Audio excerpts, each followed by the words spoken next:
Hey guys, you're listening to the English Made Simple show. This is episode number 235, number 235, número 235.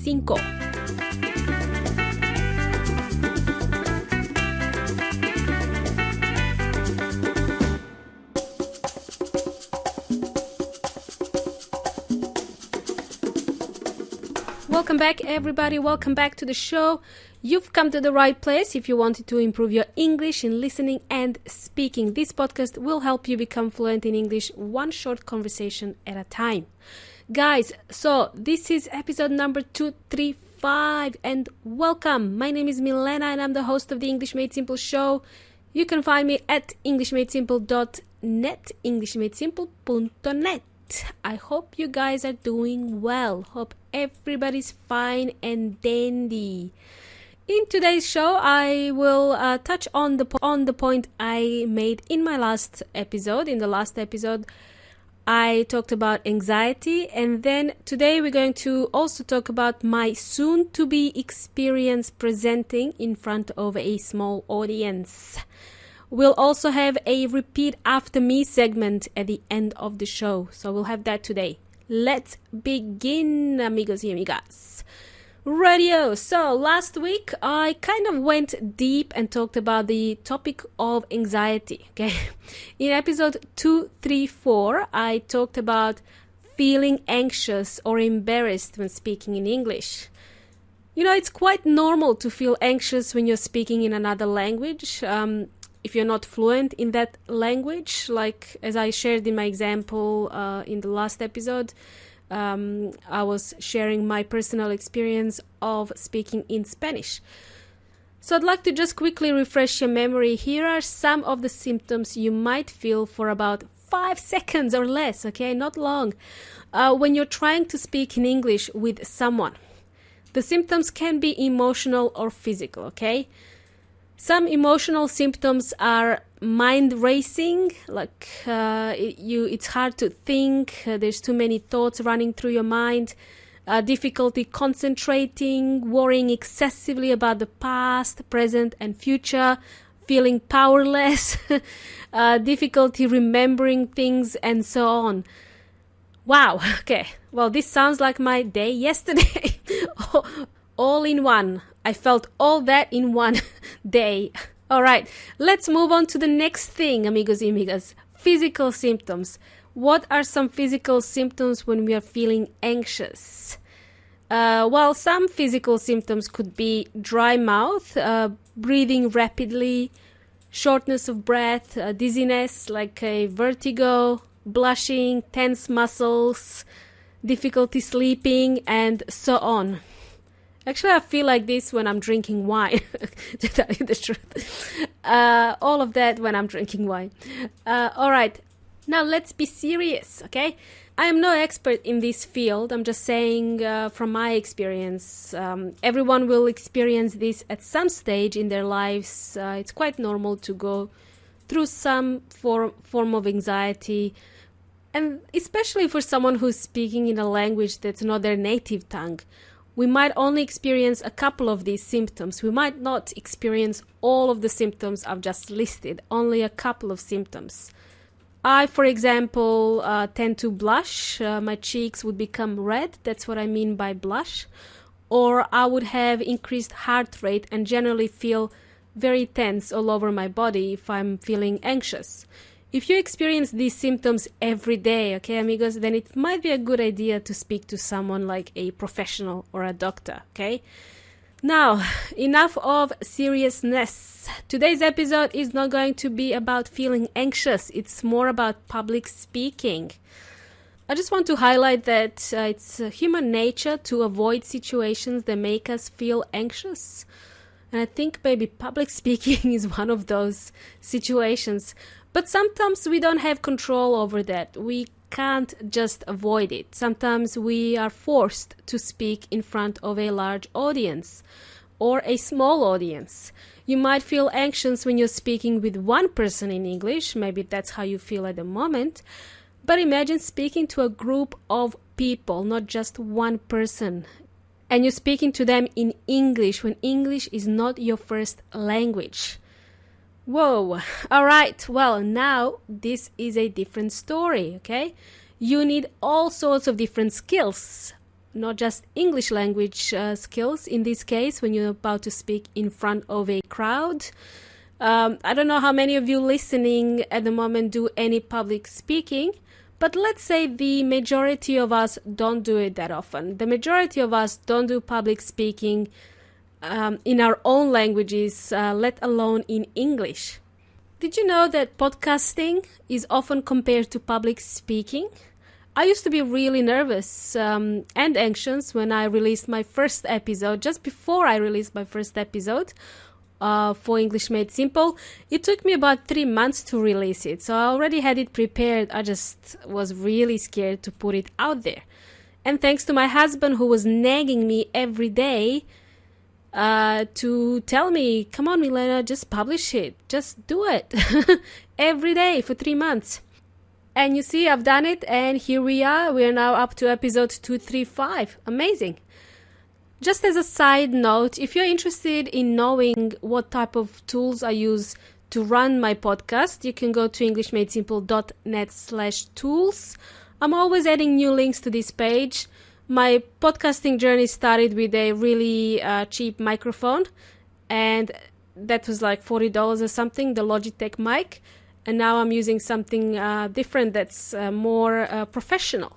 Simply go to that page, englishmadesimple.net/tools. I keep adding more links to it if you're curious to know what I use to run this podcast. Anyhow, let's carry on with today's show. Well, doing podcasts should prepare me for public speaking, but I still get nervous when I have to do any form of public speaking, even to a small group of people. I'm not talking about a full-blown theater type of audience, just a handful of people, like 10 or 12 people. So I still feel nervous if I had to speak in front of a crowd of 10. This week, I'm going to be meeting with a few people where I have to present about what I do, what my job is. And I'm feeling a bit anxious about that, to tell you the truth. I assume you guys would feel anxious about presenting on any topic as well if it was, if the topic was in English.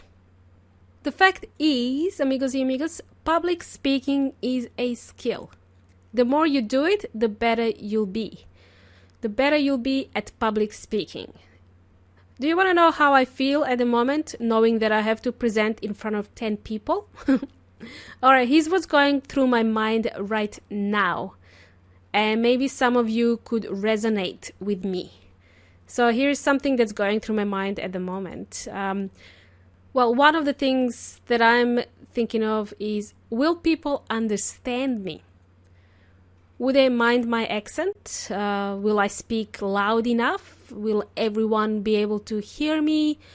What if I make a mistake during my presentation? Am I well prepared for this event? And things like that. That's what's going through my mind right now. I know that people will understand me, okay? If I spoke loud and clear, if I wasn't too nervous and I wasn't speaking too fast, I know that people will understand me, and my accent really doesn't matter. In fact, it will make my presentation that more interesting. People are intrigued when they hear other accents. The only thing I should really worry about is if I am prepared for the presentation or not.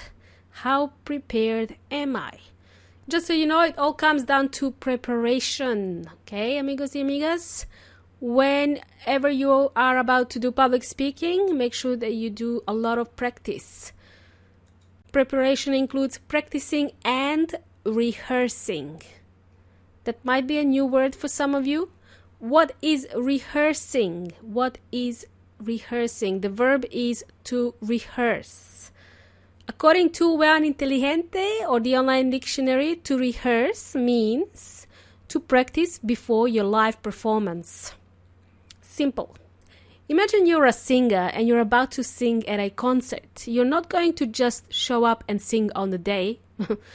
You have to spend days or months of rehearsing for your show before you're ready to perform live in front of a live audience. Well, this is similar to public speaking or any type of presentation you do, no matter how big or small it is. Hopefully this makes sense so far, amigos y amigas. I would feel the same type of worry before a job interview. I would feel anxious before a job interview even. If you were going to do a job interview, you might feel anxious, okay? It's not a big audience, okay? Maybe a couple of people would be present, but still you'd worry about how you would perform at the interview. Again, practicing your answers before the interview would help you overcome your anxiety or your feeling of anxiousness. Radio, I digress. Let me get back onto this topic, okay? So how do I prepare for public speaking? I make sure I know the topic I'm speaking on. I know it inside out. Inside out means I fully am aware of it. I know it. I've studied it. I've researched it. I know everything about it. That's what it means when I say I know it inside out. I brainstorm all the pros and cons, advantages and disadvantages on the topic. I ensure I have examples to provide to justify my ideas so it's easier for people to understand my points, my ideas. And finally, I literally write down word for word what I would talk about. I imagine I'm presenting and I'm typing at the same time. I make sure I don't have too many repetitive words in my speech. I make sure when I'm giving opinion on something that I have alternative phrases to play with that will help me clearly talk about differences on the topic. Well, that's my tip for you guys. Write it all down in the same way you would do your presentation and rehearse every day if necessary. And of course, prepare well in advance. Don't prepare one day before the presentation. That wouldn't be good. Okay? And this is how you overcome your anxiety when you're about to present in English to a small group of people. Okay? Trust me, it works. Prepare, write it all down, rehearse, and read it out loud. Luckily, my presentation will only be about 5 minutes long. Okay? Even then, I have to prepare as I want to impress. I want to really impress the audience. In any case, today, amigos y amigas, I'd like to share a phrase that will work great when you're introducing yourself at meetings or when you're starting a presentation, no matter what the audience size is. And the phrase I'd like to share with you is, "Hi everyone, I would like to introduce myself. My name is Milena and I work as an English coach." Hi everyone, I would like to introduce myself. My name is Milena and I work as an English coach. This is what I would like to use for today's repeat after me phrase before we finish today's show. Let's try this again. But this time, instead of saying my name, okay, you're going to use your name. You're going to say your name and your job title. Remember to put an article a or n before your job title. Okay, let's begin. Your phrase is, "Hi everyone, I would like to introduce myself. My name is, and I work as a blah." Hi everyone, I would like to introduce myself. My name is, and I work as an blah. Okay? That's it, amigos y amigas. Hopefully you enjoyed today's show. I hope that was helpful. Amigos, if you'd like to keep track of episodes via email, go to englishmadesimple.net and scroll all the way down and enter your name and email, and you'll start receiving notifications about recent episodes. And don't forget to go to englishmadesimple.net/convo to get your audiobook and get access to the 3-day mini email course. Also, don't forget to join the challenge. If you're up to it, you'll get invited to join after you complete the mini course. Again, the link was englishmadesimple.net/convo. Convo is short for conversation. Excellent. Thanks for joining me in today's episode, amigos y amigas. You've been an amazing audience and you've been jamming with Milena from English Made Simple. Until next time, hasta la próxima.